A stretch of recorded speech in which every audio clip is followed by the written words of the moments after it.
우리는 일어난 일은 당연히 일어났을 거라는 생각을 합니다. 그거를 사후 편향이라고 하죠. 그런데 일어나기 전에는 사실은 긴가민가 하죠. 그러니까 냉전에서 미국이 만만치 않은, 지금 러시아지만 소련과 만만치 않은 중국을 상대로 육군력이 턱없이 부족한 미국이 유라시아 대륙에서 이 두 거인의 그걸 좀 억제하면서 둘 사이에서 줄타기를 잘하고 결국은 이제 중국을 끌어안음으로써 소련을 붕괴시키는 이제 체스에서는 밀렸는데 바둑을 둬서 이겼다. 뭐 이렇게 지난 시간에 설명을 했습니다. 그래서 우리는 몰랐는데 사실 미국과 중국의 사이는 결혼이라고 부를 수 있을 정도로 밀접했었던 거예요. 닉슨 대통령이 1972년도에 주은내, 당시 공식적인 중국의 행정부 수반에게 이런 이야기를 듣습니다. 우리는 그들에게 폭격을 가함으로써 후퇴하지 말 것을 종용했다. 우리는 홀수날에만 폭격하고 짝수날과 공휴일 등에는 폭격을 중단하는 식으로 그렇게 했다. 그들도 우리의 의도를 알아차리고 물러서지 않았다. 이렇게 말을 했대요. 이게 근데 중국식의 화술, 복잡하죠. 그러니까 이 당시에 이제 키신저하고 닉슨이 이 등소평이나 주은내를 만나서 나눴던 대화를 보면 거의 뭐 철학 얘기를 해요. 중국 사람들은. 미국 사람들은 이렇게 아무리 외교적인 수사를 말하더라도 가리키는 바가 되게 지시적이죠. 그런데 주은내는 좀 그런데 등소평은 아주 모호합니다. 철학적으로 말을 하죠. 중국식 문화일 수도 있고 동양식 문화일 수도 있는데 이거를 단지 그렇게 치부해야 되느냐. 지난번에도 설명드렸던 거지만 대만이 있고 대만 해협이 있죠. 그 다음에 대만은 우리 지금 백령도가 될까요? 금문도하고 마조도라고 외도가 있는데 이거는 사실은 대만 입장에서는 지키기가 상당히 어렵죠. 지금 중국이 얼마나 강합니까? 저거 뭐 한나절거리도 안 되는 거죠. 그런데 놀랍게도 주은내가 장제스에게 이런 메시지를 보냈답니다. 금문도에서 철수하지 마라. 왜냐하면 그 당시 아이젠하워 대통령은 1950년도에 금문도 가지고 막 중국이 포격하고 하니까 대만을 포격하면 핵전쟁도 불사할 거야 이렇게 얘기를 했다가 대만을 포격하는 건 아니고 후젠성 바로 앞에 있는 금문도를 포격한단 말이지. 야 이것 때문에 우리가 핵전쟁을 해야 돼. 지금 뭐 대만을 공격하면 핵전쟁 한다 그랬으니까. 근데 골치 아픈데 이렇게 딜레마에 빠졌었죠. 그로부터 한 15년 지난 겁니다. 15년 전 일을 그 주은내가 자기네들이 의도한 거다라고 얘기를 하는 거죠. 그래서 호숫날에만 대포를 쐈다는 거죠. 그래서 장개석은 미국한테는 죽는 소리를 했지만 니네가 칠함대 빨리 보내줘가지고 도와주지 않으면 우리는 그거 끝나 막 이렇게 했지만 사실 장제스는 알고 쓰다는 거예요. 중국이 이 금문도에서 대만 군사력을 철수하기를 원하지 않았다라는 거를. 이게 좀 생각하면 좀 이상합니다. 포격을 왜 하는 거야? 그걸 또 알아들어. 왜냐하면 아이젠하워는 장제스한테 그 금문도에서 빨리 철수하라고 그랬어요. 외도는 포기하라고. 우리가 거기까지 못 지켜주니까 외도는 포기하라고 했는데 중국은 그러지 말라는 거죠. 그러지 말라고 자기네들 했다는 겁니다. 이게 뭐 대만에 여러분들이 아마도 이 수업 전에는 이 존재 자체도 몰랐을 이 금문도하고 마조도가 왜 이렇게 중요하냐면 이게 대만에게 있어서 금문도하고 마조도는 미국에게 있어서 타이완인 거예요. 전략적으로 중요할까요? 타이완이 미국한테? 거꾸로 타이완한테 금문도가 전략적으로 중요할까요? 이렇게 물어볼 수 있는데 중요하다라고 말할 수도 있고 안 중요하다고 말한 학자들도 있을 거예요. 근데 제가 여러분한테 하고 싶은 말은 뭐냐면 이게 중국한테 중요하네. 중국한테 뭐가 중요하냐면 중국한테 금문도에 자기네들이 괴롭힐 뭔가가 있다는 게 중요한 거예요. 이해가 되세요? 그러니까 괴롭히는 거죠. 대만 위기가 2번 있었는데 전부 저 금문도하고 마조도와 관련이 있거든요. 지금은 중국이 국력이 강하니까 대만 위기가 이제 얼마 전에 펠로시 하원 의장이 방문했을 때 대만 자체에 대해서 이제 미사일을 쐈는데 1950년대는 대만 자체에 대해서 그렇게 갈 수 있는 미사일은 없었고 중국이 힘이 약했죠. 근데 금문도에는 뭐 하루거리죠. 중국의 이 전략가들은 자기네들이 주도권을 주는 게 너무 중요한 거예요. 그래서 금문도가 필요한 거지. 왜냐하면 금문도에다가 대포를 막 쏘면 서방이 난리가 나는 거예요. 한마디로 호떡집에 불이 나는 거지. 우리는 잘 몰라요. 그게 왜 중요한지는. 근데 잘 생각해보면, 이걸 합리적으로 생각하면 안 되고, 잘 생각해보면, 북한이 지금 하는 행태도 비슷해, 그거랑. 여러분이 관심이 있어? 막 통일은 나의 소원이야, 뭐 이래가지고 막 들여다보고 관심 있어? 아니면, 이제 우리는 북한이 없는 것처럼 이렇게 생각하는데 가끔씩 막 존재감 막 뿜뿜 잖아, 그지? 그거와 비슷하지 않을까 생각이 들어요. 근데 중요한 건 이렇게 말했다는 거야, 주은 내가. 키신저 회고록에 나옵니다. 우리가 장제스한테 얘기했지, 거기서 물러나지 말라고. 이걸 미국이 그 당시에 아이젠하워가 알았더라면 얼마나 허탈했을까요, 그죠? 난리가 났어. 막 배본해가지고 막 여기 금문도에 있는 그 대만 군사들 막 이렇게 대피시켜주고 막 난리 났고. 놀랍게 또 미국 배에는 또 안 쏴. 그렇게 지시했거든. 미국 배는 쏘지 말라고. 한마디로 이제 연극을 한 거지. 그 장제스가 알고 있었다라는 거야. 중요한 건. 이거 뭐 얘네 대포만 쏘고 말지 안 한다. 오늘의 주제는 이제 미국과 중국의 이혼인데, 지정학적인 이혼인데, 이게 진짜 심각하냐. 지금도 그러면 중국은 타이완에서 미국이 물러서기를 원하지 않느냐. 금문도에서 타이완이 물러서기를 원하지 않는 것처럼 타이완에서 미국이 물러서지를 않기를 원하냐. 진짜 모태똥하고 주은혜를 원했어요. 왜냐하면 어차피 타이완까지 중국의 해군력이 미치지도 못하고 가서 공격은 하고 파괴는 시킬 수가 있는데 자기네 주민을 심고 그걸 지키기는 어렵죠. 중국의 해군력이 강하지 않았고. 그 너머에는 바로 일본 열도가 시작을 합니다. 그러면 지금도 그러면 중국은 쇼냐, 지금 대만 가지고 하는 게 지금도 쇼냐. 실제로는 미국이 있길 바라고, 미국이 영향력이 있길 바라고, 대만이 저런 모양을 입고 자기네가 한 번씩 이렇게 막 그렇게 하면 세계가 깜짝 놀라고 막 이러기를 바라는 거냐. 한번 고민을 해봐야 돼. 중국식으로. 그러게 원하는 거냐? 아니면 진짜로 미국 너희 나가. 여기 우리 앞바다야. 그리고 여기는 우리 나라야, 이거. 대만은.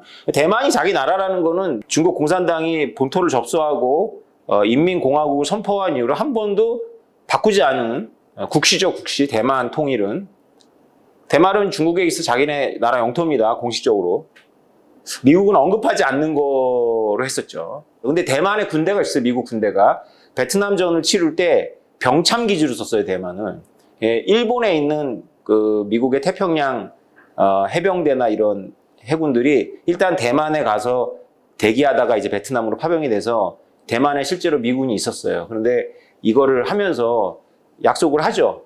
대만에서 군대는 빼겠다고. 그러나 뭐 대만하고 어떤 관계를 절연한다거나 대만을 보호해주지 않는다거나 이런 건 약속하지 않습니다. 그걸 요구하지도 않아요. 등소평하고 주은혜가 워낙에 다급했기 때문이겠죠.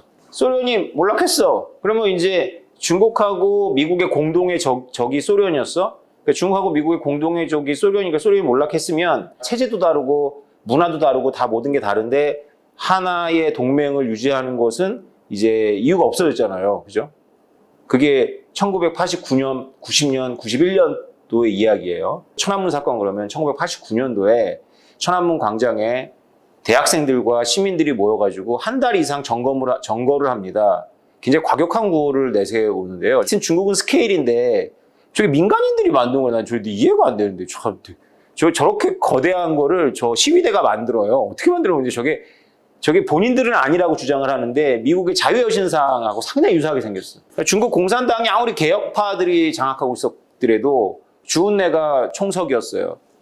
그 호요방 장례식이었거든. 호요방 주은혜가 문화혁명에 살아남은 이제 개혁파인데 그 호요방이 죽은 그 장례식 때문에 천안문에 이제 꽃들이 모이다가 이제 사람들이 모여가지고 이제 한번 뒤엎은 건데 이때 저는 이제 봤어요, 이거를 생중계로. 이 사건을 보진 못했지만 이제 계속 매일 나왔어요. 왜냐하면 이게 굉장히 오래 갔거든요. 외국인 기자들도 많이 모여 있었고. 저런 것도 봤었던 기억이 나요. 그래서 우리는 그 당시 동구도 개혁 개방 쪽으로 가고 있었기 때문에 당연히 중국도 이 일을 통해 가지고 이제 개방이 되는구나. 이제 정치적 개방까지 되는구나라고 생각을 했었는데 다 죽여요. 탱크로. 중국에서는 몇백 명 죽었다고 그러는데 2014년도에 미국 비밀 문서가 오픈이 된다. 이게 아마 사실일 거예요. 미국이 국가 비밀로 했던 이유가 있어요. 1454명이 사살되었다고 하네요. 이거 어떻게 이렇게 명수까지 할까요? 이거 인공위성으로 센 거야. 이렇게 거적 같은 거 이렇게 덮어놓잖아. 센 거야. 이거를 왜 2014년도에 그 해제시켰냐 하면 이 일로 다 가장 난감했던 거는 물론 중국인데 레이건 대통령 임기가 끝나고 레이건 대통령 때 부통령을 했던 아버지 부시 대통령이 이제 그 대통령이 된 지 5개월이 안 돼서 일어난 일이거든요. 그래서 이게 굉장히 쇼킹해요. 미국 행정부에게는. 미국하고 중국은 일반인들은 잘 모르고 있었는데 냉전을 같이 치른 동맹이야 지금. 사실 미국은 그런 일을 많이 합니다. 독일하고 일본하게 맞서기 위해서 체제적으로 완전히 틀린 소련을 끌어안아서 동맹을 했잖아요. 군사동맹은. 그죠? 그리고 소련을 해결하기 위해서 중국을 끌어안고 군사동맹을 했었는데 소련이 이제 지금 비실비실해. 막 개혁한다고 하지만 비실비실한 상태에서 중국이 아주 거하게 사고를 친 거예요. 이거. 여러분들이 예상하시겠지만 미국은 이상주의를 어떻게 다스리느냐가 이제 미국의 골치인데 그 이상주의가 쇼가 아니라 진심이기 때문에 중요한 겁니다. 다른 나라에는 그런 게 없어요. 이상주의를. 우리나라는 지난번에 제가 마당 깊은 집을 얘기하다가 말하는데 우리는 평등이죠. 우리에겐 평등이 좋은 의미건 나쁜 의미건 제가 보기에는 우리에게는 어떤 몬스터야. 그걸 잘 다스리면 뭐 엄청 발전할 것 같고 잘못 선동하고 그러면 이제 빠개지겠죠. 미국은 그런 게 이상주의예요.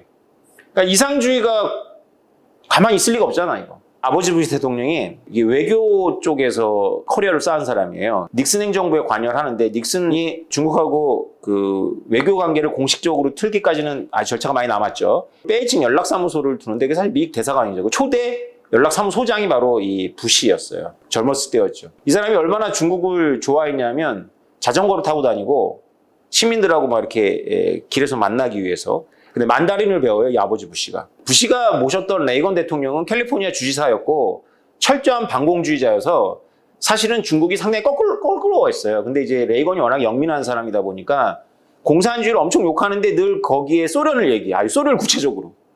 중국은 안 넣어. 그러면서 이제 그 중국하고 대땅틀을 이어갔는데 부시 부통령은 아예 그냥 누구나 다 아는 그냥 맞박의 친중파 이렇게 써있는 사람이거든요. 그 아버지 부시가 대통령이 된 지 얼마 안 돼서 중국이 이렇게 거하게 사고를 쳐버려요. 전 세계가 TV로 다 보는 앞에서 탱크로 갈아버려 싹. 그리고 입 딱 싹 같이 뭐 몇 병이 죽었대. 다 아는데 몇 병이 죽었다는 거지. 이 아버지 부시가 일단 국회에서 준비 중이거나 이런 것들을 다 승인을 해요. 뭐냐면 국회에서 당장 뭐 중국한테 뭐 차관 이런 거 다 금지 다 하고 뭐 그 다음에 고위급 회담이 잡혀 있었는데 다 중지, 무기한 중지 다 해요. 안 할 수가 없겠죠. 그러고 나서 한 달도 안 돼서 이 사건이 한 달도 안 돼서 등소평에게 장문의 편지를 써요. 편지의 내용은 뭐냐면 한마디로 말해서 우리 미국을 이해해달라는 거예요. 그러니까 막 중국의 그 학생들을 잔인하게 진압했던 것에 대해서 유감을 표하거나 혹은 질타하거나 뭘 요구하는 게 아니라 이렇게밖에 할 수 없는 우리의 건국 정통부터 시작해서 변명을 하는 거야, 미국 대통령. 사고는 중국이 쳤는데, 어쨌건. 6월 4일에 탱크로 갈아뭉갰는데, 6월 21일에 편지를 보내요. 이거 다 극비죠, 당시. 근데 우리가 보기에는 이제 외교적으로는 미국이 이제 중국 혼내겠구나. 그러니까 지금 우리가 보는 일들이 펼쳐졌던 거예요. 네, 지금 오늘 그 얘기를 하는 건데, 지금 우리가 보는 게 그러면 1989년도에 우리가 봤던 거냐, 아니면 지금 진심이냐라는 걸 분별하라는 거예요. 이것도 쇼 아니야? 이거 뒤에서 또 편지 보내고 그런 거 아니야? 이때 얼마나 심각했는지 한 달 후에 극비리에 특사를 파견합니다. 저분인데요. 국가안보보좌관 스코크로프트 장군이고요. 국무차관 로런스 이글버거를 급파해요. 얼마나 다급하게 했는가 하면 중국에서도 이게 전부 신송이 안 돼가지고 중국 해양경비대가 딱 비행기를 나타나니까 조준을 딱 해놓고 허락을 기다리는 거예요. 저거 쏴요 마요 이렇게 할 정도. 그렇게 다급했어요. 바로 한 달도 안 돼서 등소평을 만나서 미국의 입장을 전달합니다. 하나의 자그마한 화해 제스처를 만들자라는 게 이제 이때 모의가 돼요. 두 나라가. 지난 시간에 제가 핑퐁이 하나의 스테이지라고 얘기했잖아요. 그죠? 우리가 알고 있는 핑퐁 외교가 스테이지를 말합니다. 그게 뭐냐면 그 당시 미국 대사관에 중국의 인권운동가가 변호사인데 중국의 인권운동가가 월담을 해서 망명을 신청한 상태예요. 근데 뭐 중국이 그거를 뭐 허락해 주나? 대사관은 미국 땅이지만 대사관 바깥은 중국 땅이니까 중국이 안 해주지. 그래서 이때 그걸 하나의 화해 그걸로 해서 이 위기를 두 나라가 이걸 어떻게 덮을까를 이제 그 하나의 쇼를 합니다. 그래서 이렇게 해가지고 뭐 왔다 갔다 복잡한 사안이 있는데 이렇게 해가지고 이제 중국에 대해서 비판하는 그 언론에 노출되지 않는 조건으로다가 제3국에 보내가지고 그냥 조용히 사라지게끔 그렇게 해서 보냅니다. 아무튼 부시 대통령 행정부에게도 중국이 뭔가 노력하고 있다는 모습이 필요했고 중국은 이제 발발 뛰는데 이때도 뭐 힘이 없었지만 중국은 미국한테 막 이때 고자세예요 중국이. 우리는 뭐 안 해. 뭐 니네가 그러면 우리 안 할 거야. 뭐 이렇게 하는데 미국한테 이제 뭐라고 얘기를 하냐면 야, 니네도 무슨 뭐 흑인들 때려 죽이고 뭐 이러잖아. 니네도 인권 문제 있는데 무슨 우리 인권을 니네가 언급할 자격이 어딨어. 그건 내치잖아, 내치. 이게 우리가 뭐, 10,000명을 죽이건 10만 명을 죽이건 우리 내치인데 왜 내정 간섭을 해? 이런 거죠. 굉장히 불쾌합니다. 미국의 태도에 대해서. 미국 대통령과 대통령의 행정부의 핵심들은 제가 보기엔 제 해석인데 거의 등소평한테 가서 빌어요. 이렇게 좀 해주면 우리가 이거를 시간이 지나면 이렇게 해제해주겠다라고. 아버지 부시 대통령이 돌아가셨을 때 굉장히 칭송받는 대통령이거든요. 그러니까 세계사가 급변하는 과정에서 동구가 몰락하고 러시아가 몰락했을 때 세계가 경제적이나 이런 걸로 혼란으로 가지 않았잖아요. 그렇죠? 그러니까 미국의 대통령이 잘 내비게이션을 했기 때문이라고 평가를 받는 아주 뛰어난 사람이고, 피터 자이안 국제정치학 전문가는 부시가 4년 더 했다면 그 이후에 미국과 전 세계 역사는 바뀌었을 거라고 단언해요. 그러니까 워낙에 이 국제 감각이 뛰어난, 미국 역사에서 이렇게 국제 감각이 뛰어난 대통령이 흔치 않다라고 보는데, 욕을 하는 딱 하나가 뭐냐면 왜 그때 중국을 놔줬냐 이거지. 중국이 그렇게 대놓고 사고를 쳤는데 왜 그렇게 중국하고 미로를 못 해가지고 안달을 부리고 그걸 그렇게 무마하고 말이에요. 미국이 나서가지고. 그게 이 아버지 부시 대통령에 대한 부정적인 평가. 당연히 이상주의자들의 입장이겠죠. 미국의 평균적인 사람들이 중국에 대해서 저 당시에 천안문 사건 이후에 가졌던 관점은 바로 저거죠. 근데 물론 되게 조심해가지고 이렇게 소심하게 이렇게 펼치고 바로 그 젊은 군인은 쫓겨나는데, 지금은 아예 뭐 그런 거 자체를 할 수 없을 거예요. 그 이후로 이렇게 몇 번 당해가지고 사람이 몇 명만 이렇게 모여도 바로 그 공안이 내려오고 그러더라고요. 저도 천안문에 몇 번 갔었어요. 분위기 좀 설벌하죠. 저런 제복 입은 애들하고 사복 입은 애들이 다 보고 있습니다. 사람이 잘 모여있지도 못하고 그래요. 등소평은 무슨 일을 했냐면 남순강화라는 거래요. 영어로는 되게 단순해요. Southern Tour인데, 등소평은 사실 이 천안문 사건 이후에 공식적인 은퇴를 합니다. 정치에서. 그리고 빨리 후계자를 세우죠. 처음에는 강경파인 이붕이 총리를 했는데 워낙에 강경파니까 천안문을 진압할 때는 도움이 됐지만 계속하면 안 되겠어. 그래가지고 이제 상하이 쪽, 남쪽에서 정치적 이력을 갖고 있는 장점인을 세웁니다. 근데 워낙에 카리스마가 있는 인물이 아니라 기술 관료이기 때문에 등소평이 이제 애를 많이 쓰죠. 그래서 미국하고 협력할 때도 미국 대사관에 있는 중국인 변호사를 그 탈출하게 해주는 대가로 장점인을 미국으로 초대해달라는 요구를 해요. 물론 아버지 부시 대통령이 거기까지는 들어주지 못합니다. 당장은. 결국은 이제 클린턴 대통령 때 장점인은 미국에 국빈 방문을 하죠. 중국 정치에 대해서 우리가 생각해 볼 수 있는 건데요. 이 등소평도 못됐던 이후에 유일하게 경쟁자가 없는 정치 리더인데, 이 등소평 마음대로 되는 게 아니었던 거예요. 워낙 나라가 큰 것도 있고, 그리고 혁명 1세대가 등소평과 같이 고생했던 혁명 1세대가 곳곳에 다 두 눈을 시퍼렇게 뜨고 있고, 그 중에는 등소평의 개혁 개방을 좋게 안 보는 사람들도 상당히 많이 있는 거예요. 실제로 천안문 사건 이후에 중국에서도 개혁파하고 다시 마오처럼 극좌로 노선을 선택하는 사람들 간에 노선 갈등이 있었던 거예요.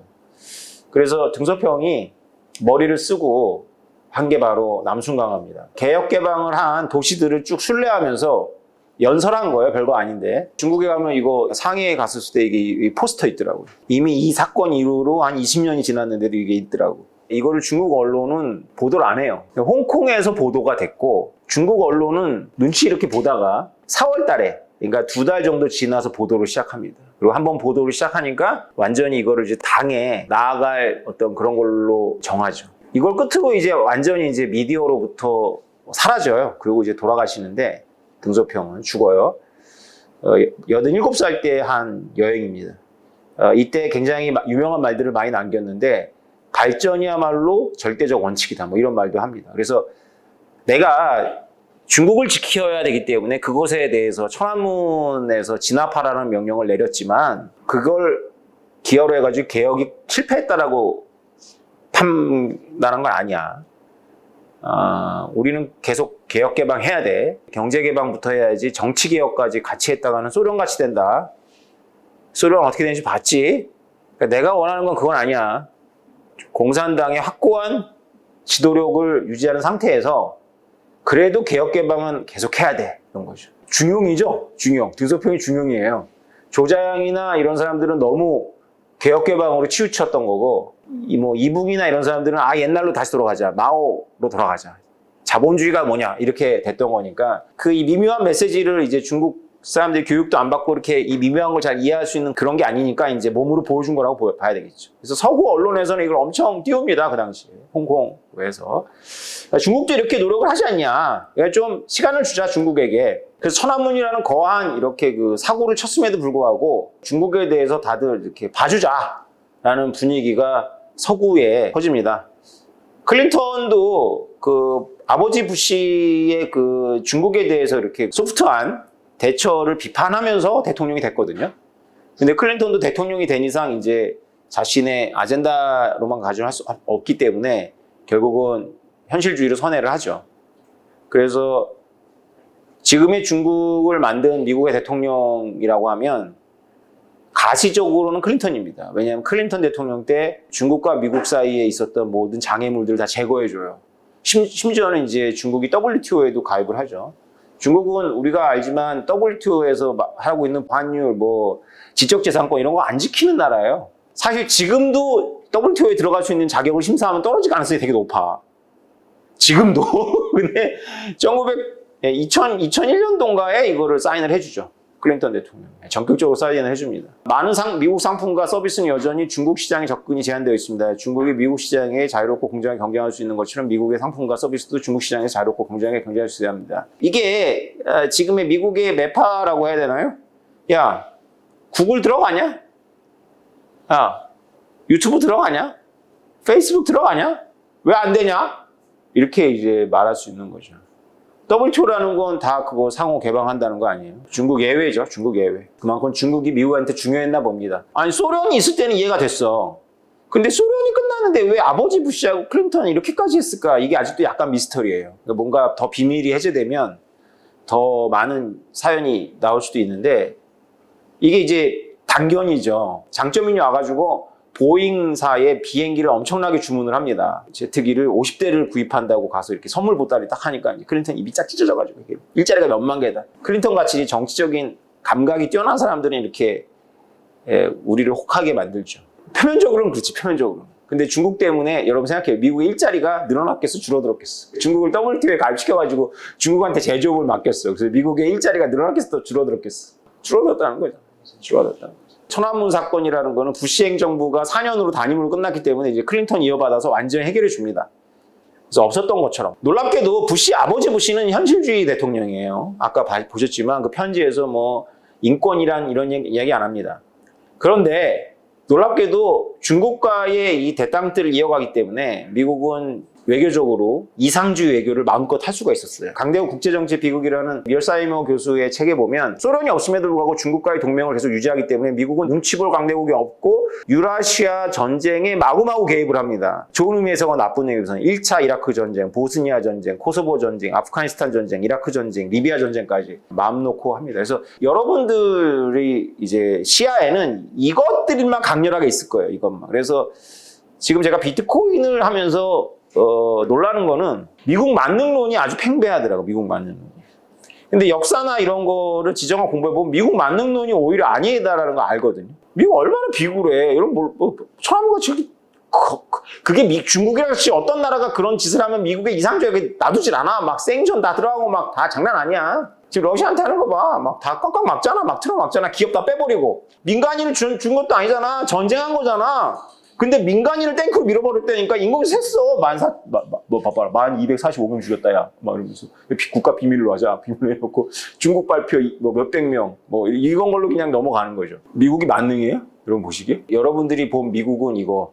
1차 이라크 전쟁, 보스니아 전쟁, 코소보 전쟁, 아프가니스탄 전쟁, 이라크 전쟁, 리비아 전쟁을 하는 미국을 봤기 때문에 만능이 나오는 거야. 이때 오히려 미국의 뒷다리 잡은 거는 미국의 우방들이야. 프랑스가 제일 많이 뒷다리 잡았고, 중국은 어떤 말도 안 해요. 아프가니스탄 같은 데는 중국하고 국경이 있잖아. 그러면 중국 입장에서는 민감한 거거든, 이거. 왜냐하면 미군이 아프가니스탄에 주도하는 거니까. 옛날 같으면 우리를 포위 안 해. 이렇게 할 만한데 가만히 있잖아. 가만히 있었어, 이 당시. 미국한테 거하게 뇌물을 먹은 거죠. 피터 자연이 쓰는 표현이에요. 미국이 거하게 중국한테 뇌물을 먹인 거지. 그냥 가만히 있어주라. 이렇게 했는데 그래서 역설적이잖아요. 그죠? 아버지 부시가 이상주의자였다면 그렇게 등소평을 천안문에서 거하게 사고를 친 중국의 지도부를 그렇게 놔주지 않죠. 그런데 아버지 부시가 현실주의자였기 때문에 같이 스테이지를 마련해가지고 한 변호사를 이렇게 망명하는 거 이렇게 도와주는 거가 이렇게 스테이지 하나 만들어가지고 조율하고 해가지고 이렇게 중국을 구해줬다는 표현이 좀 이상하지만 그런데 그런 현실주의적 대통령들의 노력에 의해 가지고 결국은 미국은 비현실적인 이상주의자들의 놀이터가 되는 거죠. 이게 다 망쳐요, 이거. 다 망가진 거야, 이거. 이 피로감이 지금 미국 사람들을 덮치죠. 이 피로감 때문에 이제 개입하지 말자. 근데 미국이 중국을 봐줘가지고 역시 이제 우리는 한국인이니까 국제 지정을 하지만 그래도 우리 얘기를 안 할 수가 없는데 대박 맞은 나라는 우리다. 이렇게 생각하시면 돼요. 그래서 대박은 우리가 맞았다.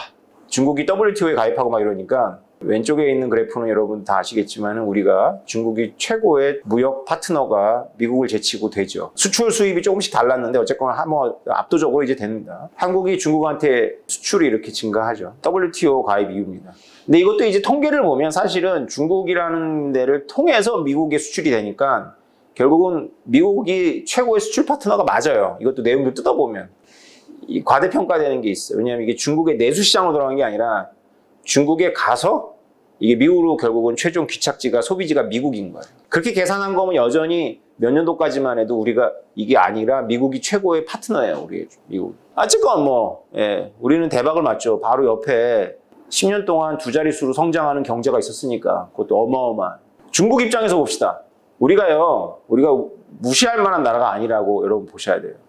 2018년도 자를 건데 보기 좋죠. 중국이 수출하는 나라의 돈을 가지고 지도를 그린 건데 홍콩을 빼보자고. 홍콩 중국이니까 아이씨 홍콩 빼. 그러면 미국 다음에 일본 다음에 독일이 아니라 우리다. 남한이 제일 크잖아. 110빌리언이고 독일 얼마예요? 독일 78빌리언이잖아. 일본이 우리보다 크고 영국도 우리보다 작고 인도도 우리보다 작잖아. 몰랐죠 여러분 이런 거. 그러니까 중국도 우리한테 많이 의존한다니까. 대단한 나라야 우리나라 진짜. 어떻게 이렇게 만들었지?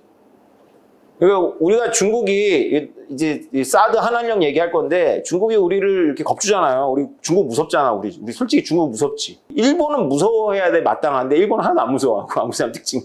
중국은 무서운데 진짜 무서워하고. 사드 2016년 롯데는 막 마이너스 쫓겨났죠. 롯데 현대 기아 막 팍팍 줄었습니다. 중국의 대한국 FDI 해외 직접 투자가 2016년도에 팍 꺾여요. 2017년도 다시 회복되나 싶더니 이제 코로나 가면서 이제 미국하고 중국 간의 이제 실질적인 이혼. 아버지 부시가 있었을 때 천안문 사건이라는 돌발 사건에 의해 가지고 원래 결혼이 진행이 되다가 한번 이혼으로 갈 뻔하다가 이렇게 복구한 그런 맥락이 아니야. 지금 진짜 이혼이야. 라는 게 이제 이 강의의 전 흐름인데요. 2013년도에 바이든 당시 오바마 대통령의 부통령이 박근혜 대통령을 만나서 이런 말을 합니다. 미국 반대편에 배팅하는 거는 그거 좋은 배팅 아니야. 이렇게 액면가로 하면 이래요. 그래서 그렇게 통역을 했어요.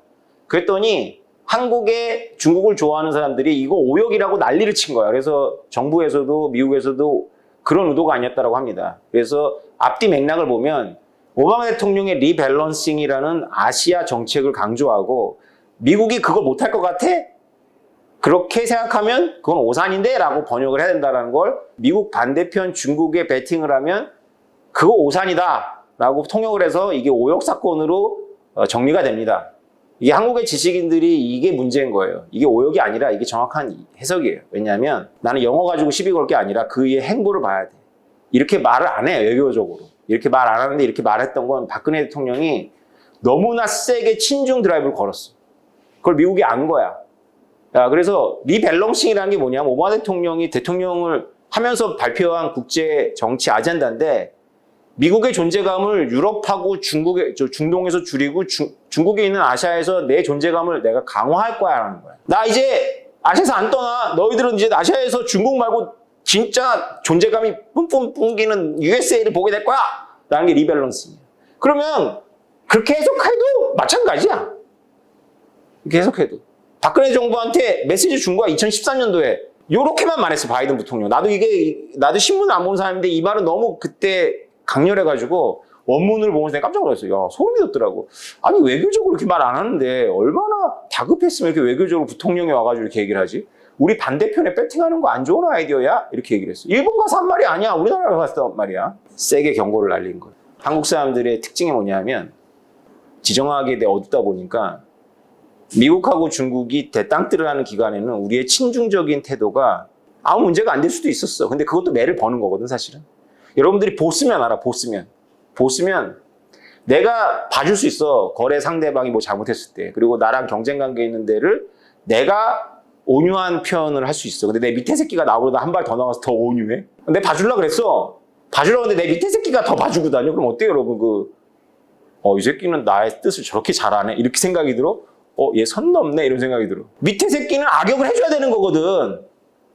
그럼 내가, 딱 모태똥이 그렇게 역할하잖아. 지는 밑에 애들이 막 사고치고 막 문화혁명 우리 해서 그렇지 몇백만 명을 굶겨 죽이고 그 몇백만 명인지 몇천만 명인지 막 천만 명 단위로까지 가요. 대학진하고 문화혁명까지 가면. 그래놓고 닉슨 만나가지고 대만은 작은 문제고 세계가 큰 문제죠. 이렇게 얘기할 수 있는 거지. 밑에 애가 막 안강대고 막 미 제국주의 물러가라 이렇게 해야지. 위에 있는 애가 미국 군대 둘 수도 있죠. 100년 두세요. 이렇게 하는 거지. 밑에 애가 막 더 봐주고 막 이러고 돌아다녀. 내가 봐줄 생각이었는데 너 때문에 안 봐준다 새끼야 이런 생각이 들지. 안 그래? 이거 액면 그대로 이거 외교적 언어가 아니거든. 이렇게 안 하거든. 이렇게까지 했던 거지. 박근혜 정부가 신호를 못 받아들였어. 그래서 결국은 여기까지 올라갔어. 2015년 9월에. 여기 봐봐요. 여기 반기문 유엔 사무총장이었어. 당시 빼놓고 여기 어떤 사람들이 올라가는 데야. 서구 지도자로는 유일하게. 그 다음은 우리가 아는 역사입니다. 이분의 말로는 여러분이 잘 알고 계시죠? 그렇다고 해서 내가 음모론 얘기하는 건 아니야. 메시지 정확하게 읽으라는 거야. 엊그제 나온 뉴스입니다. CNBC. 미국이 동맹들에게 이거 감자칩이 아니라 반도체를 말해요. 칩 동맹에 합류하라고 강하게 드라이브 걸어요, 지금. 그 칩 동맹은 아주 명확해. 아주 못 알아들을까봐. 지난번에 부통령 시절에 말한 것도 못 알아들었잖아. 그래서 대통령이 더 구체적으로 어게인스트 차이나야. 중국의 반도체 기술 넘기지 마라! 라는 동맹을 칩4. 미국, 일본, 한국, 대만. 못 알아듣게 되어 있진 않아. 이게 통역 어려워 할 수가 없어. 윤석열 대통령께서 옆에서 박수는 치고 있는데 삼성 갔을 때 바이든 대통령이 한국에 와서 삼성 갔잖아. 삼성. 우리가 원하건 원하지 않건 지정의 시대를 살고 있는 거예요, 여러분들. 현실주의 정치이론가들은 내가 살았던 시대를 뭐라고 부르냐면 내가 한참 젊은 시절을 여러분 나이 때 20대, 30대를 보냈던 거를 역사의 휴리라고 불러. 짧았던 역사의 휴리야. 마치 지정학이 없는 것처럼 간주해도 됐던. 근데 그 역사의 휴일이 끝났어. 지금 우리나라의 삼성은 고민을 해야 되는 거야. 미국하고 계속 장사를 해먹으려면 중국하고 장사하지 말라는 거야, 지금. 근데 우리나라 지금 어떤 스탠스냐 하면 우리나라만 지금 메시지 또 못 알아듣고 우리 중국하고 특수관계인데 좀 봐주면 안 돼 이러고 있는 거야. 유일하게 치포 중에 한국만 잡음을 내고 있어. 내 평가 안 해. 여론 판단하는 거야, 지금. 중국이 어떻게 이제 천안문 같은 것도 용서를 받았는데 왜 이 지경까지 왔느냐? 우리는 미국하고 중국이 이렇게 가까운지 몰랐죠, 여러분, 솔직히. 근데 이렇게 가까웠다, 이렇게까지 멀어진 거는 하루 이틀 만에 일은 아닌데 조짐은 2010년대 초반부터 일어났어요. 근데 이거는 현실주의 국제정치의 이론적 모형을 따르자면 중국이 천사들이 만든 나라라도 이렇게 갈 수밖에 없어. 그것이 지정학적인 현실이에요. 쉽게 말해서 우리 입장에서는 중국이 바로 우리 옆에 있는데 천사들로 구성되어 있는 나라를 할지라도 우리는 중국의 성장이 우리의 이해에 상반된다는 인식을 갖고 있어야 돼. 근데 우리는 지금 중국 얘기를 하면 어때요? 우리 자꾸 도덕적인 담론에 들어가잖아. 도덕적인 담론. 여러분이 중국을 미워하면 중국이 미워하는 짓을 해야지만 미워하는 거고 중국을 좋아하면 중국이 좋은 짓을 해야지 좋은 이런 개념이 아니라는 거예요. 현실 지정학에서는. 이 모든 건 첫 번째 중국이 너무 세지고 있기 때문이야. 중국이 이러이러한 이벤트를 만들지 않았어도 지금 우리가 목도하는 시대로 가는 건 바꿀 수가 없는데 중국이 지금 여러분한테 보여드리는 이런 사건을 막 계속 쳐 지금. 그건 이제 부가적인 이유가 되는 거예요. 이 모든 이유는 중국이 세지기 때문이야. 그게 다야. 그런데 플러스 중국이 천사들이 세져도 미국은 이 길을 가야 되는데 중국은 천사가 아니고 천사가 좀 심하게 아니고 그치? 어떤 짓을 했냐? 필리핀이 미국 물러가라 해가지고 미국 물러갔거든? 미국이 물러가니까는 필리핀 바로 앞바다에 있는 섬을 중국의 민간인들이 와서 점령을 해요. 원래 중국이 점령할 때 그렇게 해. 군인을 보내지 않고 민간인들을 보내. 점령을. 원래도 계속 문제가 있었지만 남중국해의 산호섬들에 대한 이슈가 계속 터집니다. 계속 우리가 보도가 다 안 되는 갈등들이 숱하게 있고 막 배로 밀어버리고 막 어선 막 부딪히고. 그래서 필리핀이 못 사겠다 해가지고 2016년도에 오바마 대통령 때 판결이 나요. 중국이 남중국해에 대한 주장 근거가 없다고 판결이 나는데 중국은 이때 전투 태세로 돌입을 해. 자, 이 중국이 세지니까 문제인데 그래서 지금의 중국의 부상을 1차 세계대전에 비렐림 황제의 독일의 부상하고 비교를 많이 해요. 국제정치학에서는. 독일이 세졌기 때문에 문제지 독일이 안 세졌으면 1차 세계 없는데 중앙 유럽에 있는 독일이 세지니까 그냥 판이 바뀌는 거야. 그래서 영국하고 프랑스하고 러시아가 손을 잡을 수밖에 없었던 거고 그래서 결국 이렇게 하다 1차 세계 난 거거든. 근데 중국은 조심하지도 않아. 중국이 지금 이런 메시지를 내잖아. 국제법? 야, 강아지나 줘. 그게 뭔데? 이런 거야. 자, 이제 서구의 친중파들이 목소리가 없어지기 시작했어. 중국도 키워주면 민주화되고 쟤네도 개방화되고 쟤네들도 보편 질서를 따를 애들이야. 아까 아버지 부시 같은 사람들. 그런 사람들이 이렇게 옹호를 해줘도 이게 현실적인 국제정치학에서는 중국에 대한 인식이 대비 쪽으로 옮겨야 되는데 자기네들 대변해준 사람들의 입장을 너무 난처하게 만드는 거죠. 국제법 그게 뭔데? 우리 그런 거 관심 없는데? 이런 거. 가장 결정적인 사고는 이거죠. 여러분 왜 마스크 쓰고 있어 지금? 코비드-19이지. 왜 코비드-19 이름 되게 이상하지 않아요? 이게 원래 이런 전염병은 뭐 어디 이름이 들어가? 아프리카 뭐 돼지열병 뭐 지역 이름 안 들어가? 만약에 이런 전 세계에 수천만 명을 지금 죽이거나 감금시키고 이렇게 됐잖아 어쨌건. 이런 병이 일본 후쿠오카에서 발원했다고 생각해봐. 그럼 우리가 후쿠오카 열병이라고 부르지 않겠어? 근데 여러분들 왜 우한폐렴이라고 안 불러? 우리는 지정학이 없는 것처럼 행동하는데 중국이라는 문제만 들어가면 엄청 예민하게 지정학이 있어. 중국 무서워합니다. 우리가 무서워하는 게 아닌 것 같아. 네이처지에서 드디어 음모론이라고 치부됐던 거를 꺼냈어. 이게 다 이런 게 다 하나하나가 전부 다 의미를 있는 겁니다. 이게 그냥 삼류 찌라시 유튜버들만 얘기하는 건 줄 알았는데 이 네이처지가 꺼냈어. 야, 우한 연구소에서 군사용으로다가 생화학무기 만들다가 바이러스가 유출됐다라는 가설에 대해서 한번 검토해보자. 주류과학자들은 믿진 않아. 그게 너무 이상하잖아. 그런데 역시 주류과학자들은 아직은 믿지 않아 라는 거야. 이게 왜 했냐면 바이든 대통령이 CIA가 주축이 된 정보기구를 만들어가지고 조사해라. 우한 아무리 이거 우한 어시장에서 나왔다는 게 주류지만 지금 우한 연구소에서 나왔다라는 여론이 적지 않은데 연구해봐. 보고서 내 이랬어. 보고서 나왔어. 네이처지 내용을 제가 정리한 거예요. 우한 연구소가 코로나 바이러스를 연구해봤대요. 논문도 있어. 그 다음에 자연에서 인간이 공개했다는 게 다수의 추측에도 불구하고 연구소 기원설이 잦아들지 않는데 우한 연구소가 군사시설이기도 하니까 어쨌든 그런데 이렇게 세계적인 이슈가 된 문제니까 좀 형식적으로라도 좀 아버지 부시하고 등소평이했던 그런 스테이지라도 만드는 흉내를 내야 되는데 시진핑이라는 사람은 그런 사람이 전혀 아니야. 야 오지마! 이렇게 해버린 거야. 그리고 선례가 있어. 2004년도에 베이징의 바이러스 연구소에서 감염 두 명의 연구원이 7명을 감염시켰어. 전염을 시켰어. 이건 빨리 조기에 이제 진압이 됐지만 그 다음에 사스 때도 한참 은폐했었고 네이처지의 입장은 뭐냐면 되게 긴데 아이 뭐 우한 연구소에서 나왔겠냐 과학자는 생각 안 하는데 그래도 이렇게 조사 못하게 하고 중국의 잘못이 크네 이거야 이거. 자, 미국 정보기관이 연구소 보고서를 냈는데 연구소 기원서를 배제하지 않아요. 두 개의 가설, 자연으로부터 박쥐 먹어가지고 나왔다고 하는 우리가 알고 있는 그것과 연구소에서 생화학무기를 개발하는 도중에 이것이 흘러나왔다는 거 모두가 전부 플로저블하다. 중국이 협력을 해서 결정적인 결론을 내려야 되는 필요가 있다. 이게 외교적 언어지. 이게 would be needed 이렇게 얘기하는 거지. 이게 외교적이지. 이걸 우리들끼리 이제 범인의 얘기를 하면은 야 조사해라 씨 이렇게 되는 거. 이런 사고를 계속 치고 있잖아, 그치? 그러니까 다시 말해서 중국이 너무 성장했기 때문에 1차 세계대전 이전에 비렐림 황제의 독일이 성장한 것처럼 너무 성장했기 때문에 천사들이 독일을 만들었어도 영국, 프랑스, 러시아는 긴장할 수밖에 없는데 중국은 지금 사고를 연달아서 지금 연타석 사고를 치고 있는 거지. 대형 사고. 이 코로나 얼마나 대형 사고예요, 이거. 우리가 지금 몇 년째 마스크를 써야 되고 이게 칸막이 다 있고 우리는 중국하고 사는 방법을 알죠. 중국이 원하는 거. 야, 솔직히 중국하고 한국하고 뭐 평등하냐. 위계가 있는 거지. 공자님도 얘기했잖아. 이 위계를 잘 따라야지.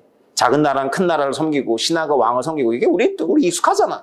그래가지고 우리는 이게 이명박 대통령 때였는 걸로 기억하는데 우리나라 외교관이 중국에서 병원 갔다가 링게를 잘못 맞고 죽었어요. 중국이 어떻게 했는지 알아? 화장해서 보냈어. 화장해서 북어 못하게. 우리는 넘어가 그냥 넘어가. 우리는 왜냐하면 중국하고 오래 살았잖아. 저 나쁜 새끼들, 저 무도한 새끼들 그랬던 대국이잖아. 이렇게 넘어가는데 여러분 절대 착각하면 안 돼. 지금 이 시대의 질서를 만들고 아무리 유럽이 병들고 환자래도 지금은 유럽과 서구 애들이 오피니언 리더들이야. 걔네들의 시각으로 우리는 보는 거야. 예를 들어서 러시아하고 우크라이나 관계를 우리가 좋은 놈이 누군지 어떻게 알아. 근데 서구가 보는 관점으로 우리는 보잖아. 보도를 이렇게 한다고. 우리 알게 모르게. 서구 애들은 안 넘어가. 이런 외교관 프로토콜 이게 언제 생긴 건데 이게 피값을 주고 생긴 거잖아. 이런 게 전부 국가 간의 관계에서 대사관에 들어와가지고 몽둥이를 때리면 안 돼. 근데 중국 공안도 우리나라 대사관에 몇 발자국 들어와가지고 때린다고. 대사관도 얻어맞아. 우리는 언론 보도 안 해. 왜냐하면 우리는 중국하고 사는 방법 알잖아. 이런 사고를 계속 치고 있는 중국의 대표 시진핑에 대해서 연구해 봅시다. 시진핑은 누구인가? 너무 중요한 인물이기 때문에 연구를 해야 돼. 혁명 세대의 자녀야. 태자당이라 그래요. 시중신의 아들이야. 등소평 때 중용됐었어요. 아버지가. 문화혁명 때 역시 혁명 세대가 전부 고통을 받았기 때문에 시진핑도 고통을 받아요. 문화혁명 때 모택동 때문에 탄압을 받습니다. 그래서 자기가 회고를 해요. 너무 디스토피아였다고. 학교 친구들이 자기 아버지가 혁명 원로니까 맨날 자기한테 자비판하라고 요구했대. 자비판. 문화혁명이라는 게 이게 난장인데 이렇게 생각하면 돼. 그냥 시골 애들이 도시 애들 괴롭히고 도시에서는 빈민 애들이 좀 잘 사는 애들 괴롭히고 이걸 대놓고 한 거야. 이거를 주자파 척결이라는 이름으로. 너무 신나겠지. 막 평상시에 이게 비교되고 못 배우고 이렇게 힘없는 애들이 판을 깔아주니까 얼마나 신났겠어. 좀 잘하고 공부도 잘하고 좀 집안 좋고 그런 애들 계속 이지미하네. 대놓고 이지미하는 거야. 비판해. 뭐 자주 뛰어내리고. 등소평 아들은 그래가지고 우리로 치면 서울대학교지 북경대학교 재학 중에다가 그 시골 애들한테 그거 하다가 고문당해가지고 옥상에서 떨어져가지고 하반신 마비잖아. 시진핑 주석도 당했어. 그래서 하방이 돼요 시골로. 그래서 뭐 했냐면 똥 치웠대. 중국 변소는 우리나라 변소가 아니에요. 이 당시에 같이 우리나라 중국이랑 못 살았어도 여러분들 우리 조선 사람들 되게 깨끗합니다. 비교적. 이 중국은요. 지금 같이 잘 살아도 안 되거든요. 그런 화장실 치웠어. 배다른 누나가 있었대요. 배다른 누나는 결국은 이렇게는 못 살겠다 싶어서 하방된 시골에서 목매달아 자살해 죽었어요. 그때 이 시진핑은 결심을 한다. 어떻게 해서 살아남겠다고. 이 시진핑도 이제 용광로를 달다 나온 거지. 굳은 의지의 시진핑. 공산당원을 가입을 신청했는데 9차례나 거절을 당했어. 뭐가 좀 안 되는 것 같아, 내가 보니까. 시험을 잘못 본다고. 1997년도에 당 중앙위원회 위원이 되는데 150명 선발에 151등을 해요. 그 당시 장점인이 그래도 시중신의 아들인데 룰을 바꿔! 151명 합격자에서 합격인데 아주 특례 합격이 된 거야. 2005년도에 이제 후진타오의 후임자를 이제 상임위원으로 올려야 되거든요. 중국은 원래 그래요. 예비기간을 두고 이제 국가 주석을 맡기는데 거론되던 사람이 2명 있었어요. 그 어디에도 시진핑은 없었어. 근데 바로 올라와서 단순한 국가 주석이 아니라 이제 3년인 잘하면 영구 주석. 등소평이 그렇게 없애려고 했던 등소평이 아주 그냥 본인이 은퇴하면서까지 이제 앞으로 중국은 10년 임기에 제한을 두겠다. 사람이 다스리는 나라가 아니다 중국. 부시 아버지가 난 이해가 되는 게 등소평을 너무 좋아하는 거야. 등소평이 진짜 크거든. 개혁. 근데 등소평이 너무 코너에 몰리니까 아버지 부시가 어떻게든지 꺼내주고 싶었던 거지. 뭐 잘했다는 얘기는 아니에요. 난 모르겠어. 잘 판단을 못하겠어. 내 공부가 부족하고 정보 부족하니까. 등소평이 그렇게 없애려고 했던 사람에 의한 지배, 전제적인 지배. 중국이란 역사가 찌들어져 있잖아. 전제적인 지배. 그렇게 없애려고 하는 걸 부활시키고 있는 시진핑은 도대체 누구냐? 이 아버지가 선전에서 당석이를 했나 그러는데 중국 개혁 개방 40주년 기념식에 어떤 그림이 딱 오픈이 됐는데 등소평이 앉아있고 우러러보고 있고 자기 아버지가 선전의 개발 과정을 브리핑을 하고 있는 거야. 시진핑하고 닮게 또 그렸어. 실제로 사진을 이렇게 안 닮았거든? 자기 아버지, 우리 아버지가 사실은 계약 개방이 이거야. 등소평은 사실은 따라한 거야. 뭐 그런 내용이죠. 올렸다가 이게 중국인들 입장에서도 이게 짜증이 났는지 여론이 안 좋았어. 그래서 바로 없앴대요. 시진핑은 등소평 없애기를 계속하고 있어. 시진핑은 왜 등소평 없애려고 하냐면 등소평이 후진타오까지 지명을 했거든. 장점인 네가 10년 하고 그 다음에 10년 후진타오가 해.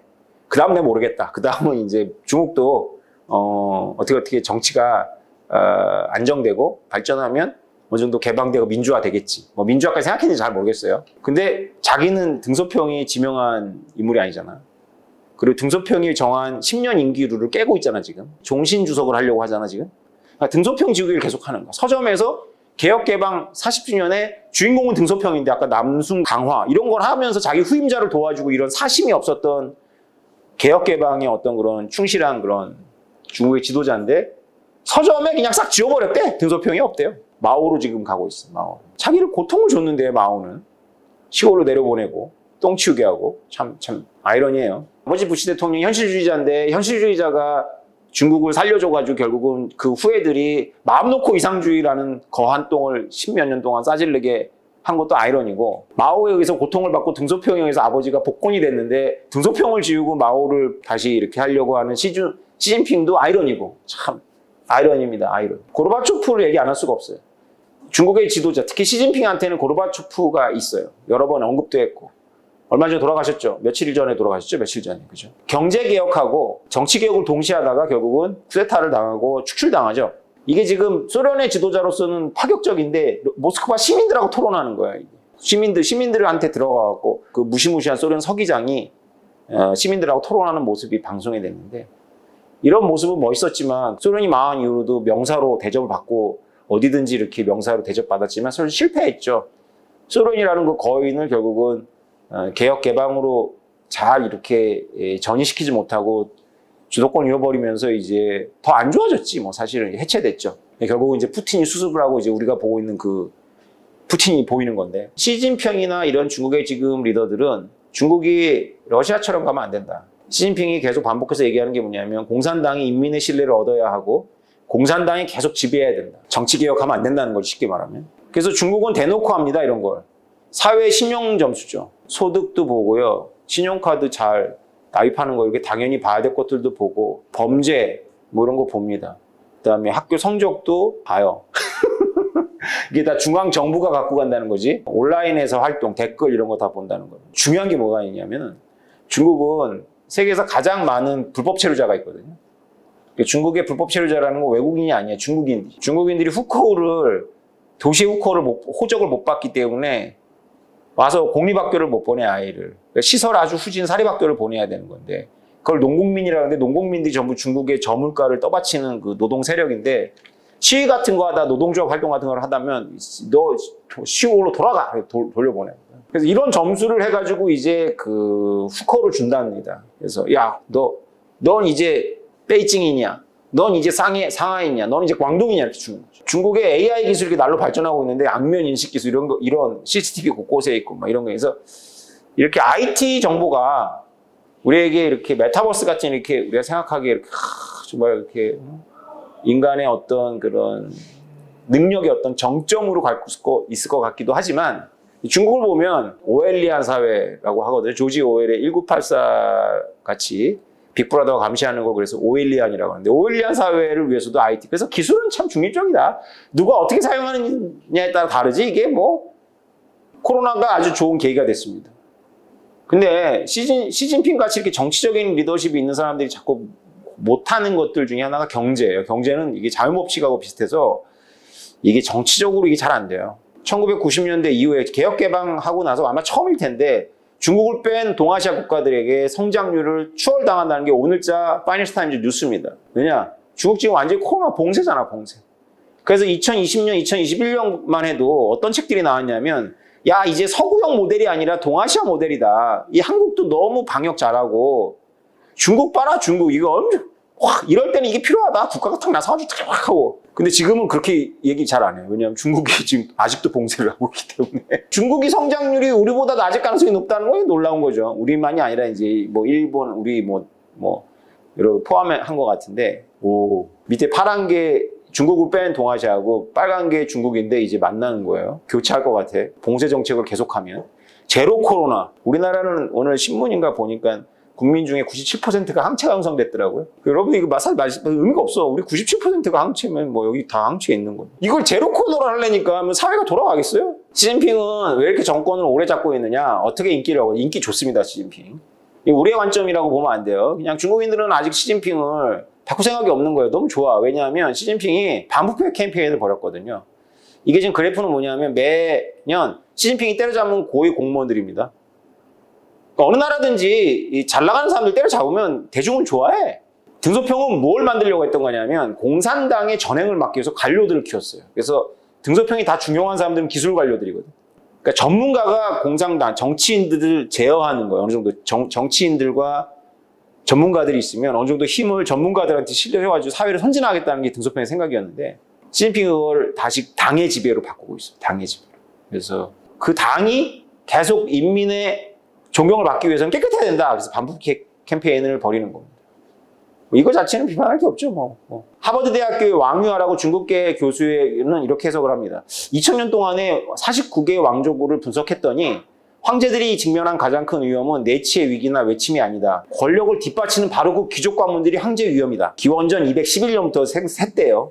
282명 황제 중 76명이 자기 측근 귀족들에 의해서 건재에 물러당했고 결국은 살해당했어요. 황제들은 귀족 가문들 간의 유대를 박살내야 합니다. 근데 바로 그 귀족이 쉽게 말하면 시진핑한테는 공산당 엘리트들이죠.